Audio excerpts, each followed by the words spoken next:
దేశవ్యాప్తంగా మన ప్రాంతం పేరు వినపడేలా చేసిన పారా అథ్లెట్స్ కర్నూలు జిల్లా మదికెరకు చెందిన హోసూరు ఉప్పర్ల శివాని పుట్టుకతోనే కుడి చెయ్యి మోచేతి వరకు చెయ్యి లేకపోయినా ఎప్పుడు కూడా బాధపడకుండా తల్లిదండ్రుల ప్రోత్సాహంతో ఇంటి దగ్గర చుట్టుపక్కల వాళ్ళు ఎంత ఎగతాళి చేసినా అవే దీవెనలు అనుకుని అంగవైకల్యాన్ని జయించి పట్టుదలతో దేశ రాజధాని ఢిల్లీలో ప్రధానమంత్రి జాతీయ బాల పురస్కార్ అవార్డును రాష్ట్రపతి చేతుల మీదుగా తీసుకుని తల్లిదండ్రుల పేరుతో పాటు మన ప్రాంతం పేరు ఢిల్లీలో వినపడేలా అవార్డు తీసుకోవడం ఎంతో ఆనందపడుతూ గర్వకారణమని శనివారం శివాని తండ్రి వీరప్పను కలిసి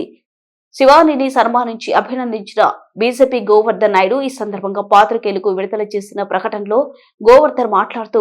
కృషి పట్టుదల ఉంటే మారుమూల ప్రాంతమైనా సాధించాలనే ధ్యేయం తపన ఉంటే దేనినైనా సాధించగలమని మన ఆంధ్రప్రదేశ్ రాష్ట్రం నుంచి మొన్న తీసుకున్న ప్రధానమంత్రి బాల పురస్కార్ అవార్డులలో ఏకైక పారా అథ్లెట్ మధ్యకేరకు చెందిన శివానియే ఇందుకు నిదర్శనమని కొనియాడారు.